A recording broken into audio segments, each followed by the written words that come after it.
Saudara-saudara yang terkasih dalam Kristus, saat ini kita akan merenungkan firman Tuhan dari surat 1 Petrus pasal 4 ayat 11-17 dengan tema ketenangan dalam Tuhan. Saudara-saudaraku yang terkasih, kita hidup di zaman yang penuh dengan ketidakpastian, krisis, dan tantangan. Kita menghadapi berbagai masalah, baik pribadi maupun sosial, yang seringkali membuat kita cemas, gelisah, dan takut. Kita mungkin bertanya-tanya, apa yang akan terjadi pada masa depan kita, keluarga kita, gereja kita, dan dunia ini? Apakah kita masih bisa bertahan dan berharap? Dalam suratnya yang pertama, Rasul Petrus menulis kepada orang-orang Kristen yang tersebar di berbagai daerah dan mengalami penganiayaan karena iman mereka. Mereka juga menghadapi godaan untuk menyesuaikan diri dengan dunia yang jahat dan sesat. Petrus ingin menguatkan dan menghibur mereka dengan pesan-pesan yang penuh dengan harapan dan kasih karunia. Salah satu pesan yang ia sampaikan adalah tentang ketenangan dalam Tuhan di akhir zaman. Petrus mengatakan bahwa kesudahan segala sesuatu sudah dekat, ayat 7a. Ini bukan berarti bahwa ia mengetahui kapan tepatnya kedatangan Kristus yang kedua kali, tetapi ia menyadari bahwa sejak Kristus datang yang pertama kali, zaman akhir sudah dimulai. Setiap hari yang berlalu membawa kita semakin dekat dengan akhir zaman, yang akan ditandai dengan penghakiman Tuhan atas dunia yang fasik dan penyelamatan Tuhan bagi umatnya yang setia. Ini adalah suatu kebenaran yang harus kita pegang dengan iman dan pengharapan. Namun, mengetahui bahwa akhir zaman sudah dekat tidak cukup. Kita juga harus mengetahui bagaimana cara hidup yang benar dan berkenan kepada Tuhan di tengah zaman yang penuh dengan kegelapan dan kesukaran ini. Petrus memberikan beberapa petunjuk praktis tentang hal ini, yang dapat kita rangkum dalam 3 kata kunci: doa, kasih, dan pelayanan. Pertama, doa. Petrus mengatakan, "Karena itu kuasailah dirimu dan jadilah tenang, supaya kamu dapat berdoa," ayat 7b. Doa adalah komunikasi dengan Tuhan, yang merupakan sumber segala kekuatan, hikmat, dan penghiburan bagi kita. Doa juga adalah ekspresi dari ketergantungan kita kepada Tuhan, yang menguasai segala sesuatu dan berkuasa atas segala sesuatu. Tanpa doa, kita akan menjadi lemah, bingung, dan putus asa.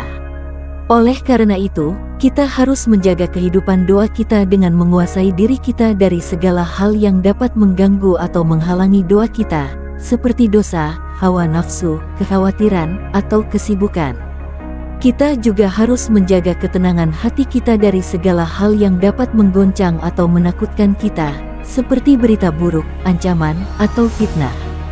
Kita harus berdoa dengan penuh percaya, sabar, dan bersyukur kepada Tuhan, yang mendengar, menjawab, dan memenuhi doa kita sesuai dengan kehendak dan rencananya yang sempurna.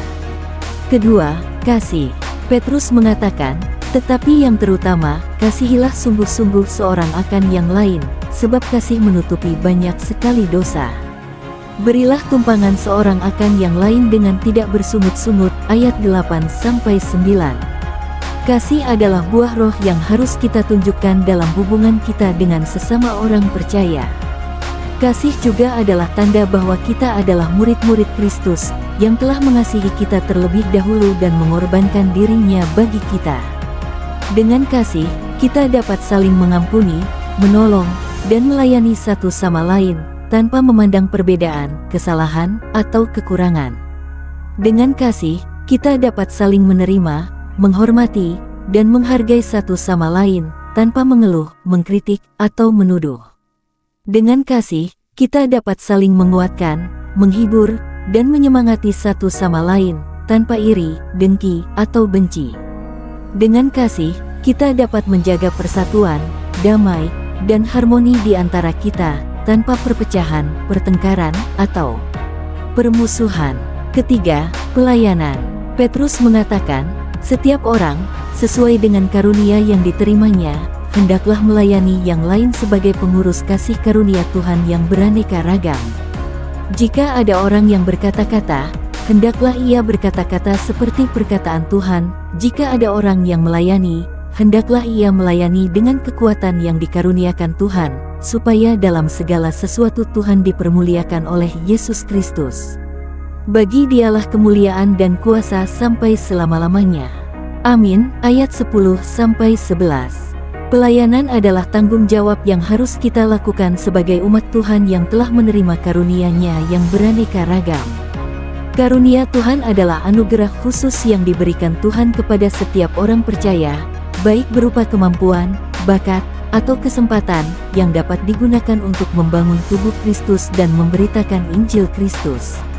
Kita harus menggunakan karunia Tuhan yang kita miliki dengan setia, rajin, dan rendah hati, bukan untuk memuji diri sendiri, melainkan untuk memuliakan Tuhan.